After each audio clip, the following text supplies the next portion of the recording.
Well, hello and welcome again to our reading of Matthew's Gospel in the Reading the Greek New Testament series that I've been doing.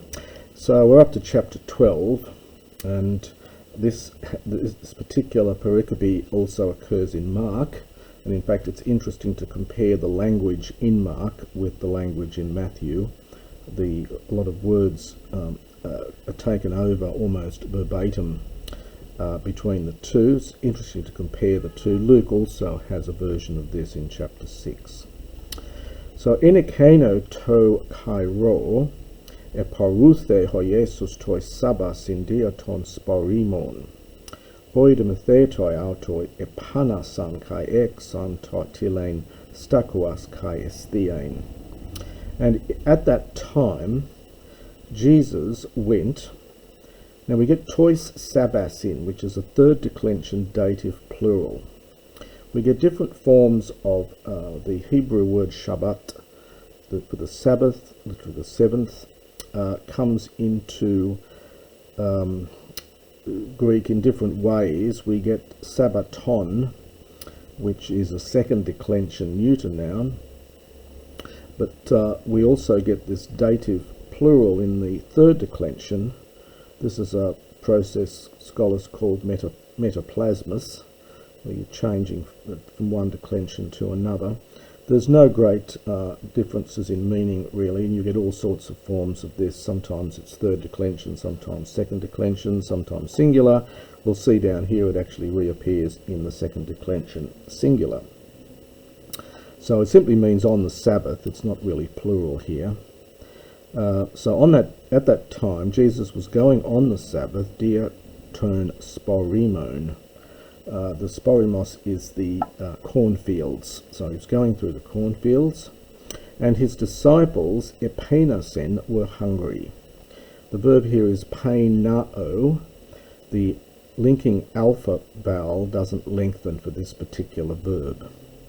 There are a couple of verbs in these contract verbs where the linking vowel doesn't lengthen. For example, kaleo, I call, doesn't lengthen in New Testament Greek. Teleo, another one. This one is an alpha contract verb, and the alpha doesn't lengthen. So they were hungry, and they began tilein to pluck stakuas, ears of corn, kaesthein, and to eat. And the Pharisees, idontes epenauto, having seen, they said to him, Idu hoi methetai su poiesin houk exestin poien en sabbato. Behold, your disciples are doing that which, as usual, the antecedent of the hot is left out, so doing that which it is not lawful poien to do on the Sabbath. Again, I mentioned we get a singular second declension form here. And he said to them, Uk anegnote ti epoiesen David, hoti peinasen koi met. Well, we're going to get autu in a moment. This is from anaginosko, which is a verb meaning to read. So anaginosko. So this is the second person plural here. So have you not read what David did, poio, hote when epenasen, he was hungry, kai hoi met autu, and those with him. Just get this lined up. And those with him. Now we get a singular subject of David with a singular verb, and then we get something added on, and his disciples, which doesn't change the nature of the verb. Pos eselthon es ton oikon to theou, how they went into the house of God, kai tusatus tes prothesios ephagon, houk exon ein autoi phagain, udi tois met autu. Me tois hirusin monois. So how he went into the house of God, and they ate from, this is the aorist from estheo, the bread tes prothesios. This is literally the bread of the showing forth, sometimes called the show bread. In the Old Testament, I'll leave you to look up the commentaries on this to get more information about it. These are the breads that were put forward as an offering. Which, now interesting form here, this is a participle, neuter participle from ex ami. It's an impersonal verb. This is a sort of accusative absolute, where you take the, which is used for impersonal verbs, often going to the accusative rather than genitive. Rather than having a genitive absolute, they go into the accusative. But they've also got ein here, which you probably wouldn't have in classical Greek. So, which was not allowed for him, could translate it, to eat, nor those with him, ame, except for the priests alone. Dative plural from hierus. Or, have you not read in the law that tois sabbasin, there again we've got on the Sabbath, that the hoi hieres en to hero to sabbaton bebelusin kai anaitai asin. Have you not read in the law that the priests on the Sabbath in the temple, bebelusin, they defile. This is a late verb. Bebeloo is the verb to defile. Not told exactly how they defiled it, perhaps by moving it about. Not supposed to do any actions on the Sabbath, but so how they defile the Sabbath. So have you not read in the law that on the Sabbath the priests in the temple defile the Sabbath, kai anaitioi asin, and are guiltless? This is an plus the aitioi. Aitios responsible, so they're not responsible, so they're innocent, they're guiltless. Lego dehumin hoti to hieromedzon esti hodi. I say to you that greater, and then a genitive of comparison, than the temple is here. So it might supply something greater than the temple is here. E de egnokate tiestin elios thelo kai uthusian. Uk an catadicacity tus an aitius. But if you understood, this is the second person plural, if you understood what it is, so what is the meaning of the verse, mercy I want and not sacrifice. The quotation here, of course, is from Hosea 6:6. Uk an, you would not, catadicacity, you would not condemn those who are guiltless, those who are innocent. Kurios ga estin to sabbatu hoquios to anthropou, for the Son of Man is Lord of the Sabbath. The next pericope also occurs in Mark, and there's a version in Luke as well, and again it's always interesting to compare the Greek between the two.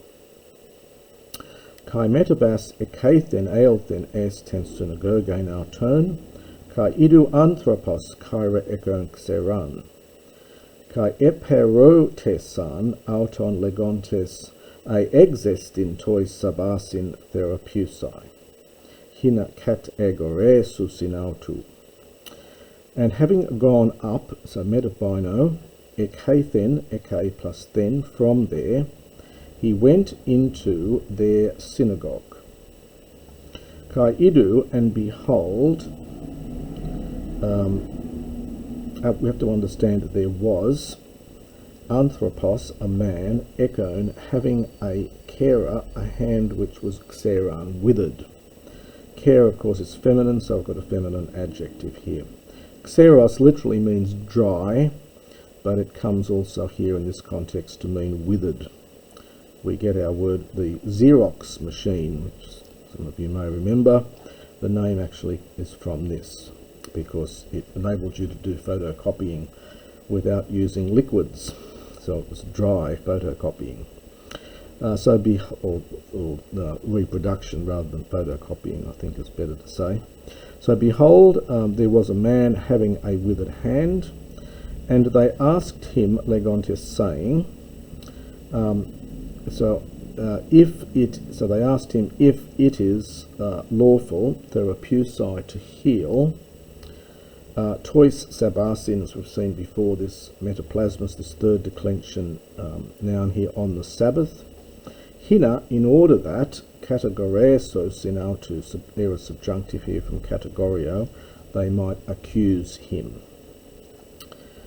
Hodiepen autois, and he said to them, Tis esti ex humen anthropos hos hexe probaton hin, kai eon empese tuto tois sabasin es bothunon, uki kretesai autoi kai egere. So he said to them, who will there be ex humon among you? Sorry, the tis goes with the anthropos. So what man will there be from among you who, hexe, future from echo, will have one sheep, kai ean, and if empese from empipto, this sheep might fall on the Sabbath as bothunon, into a pit. The more standard word for pit in classical Greek, of course, is bothros. This is a later form, but it does actually occur in Xenophon. Uki kretesai, will not take hold of auto it, it's neuter agreeing with probiton, and egere, and will lift it. So will lift it out of the pit. Future from egero. Posso un diaphereanthropos probatu. By how much, therefore, does a man differ from a sheep? Hosti, so that it is lawful to do kalos good, to do well, so to do good, tois sabasin, on the Sabbath. Toti lege to anthropo, that time he says to the man, historic present, ektenon tu ten kera, stretch out your hand. Kai exetenen, and he stretched it out. Kai apekatestafe, hugies hos he ale. Now this is an interesting word because it's exactly the same form that you see in Mark and in Luke, and it's from apokata and histemi, all put together, but you'll notice it's got a double augment. It augments here, where it probably shouldn't, and it augments also here. So it's a very odd form with a double augment, and it's exactly the same word that Mark uses, and I think Luke has it as well. So again, this may be an example of where Matthew and Luke have just taken verbatim what was in Mark. It's not clear that this was necessarily the established word in Koine at this time. It may be simply Mark's slightly odd Greek and then carried across to Matthew and Luke.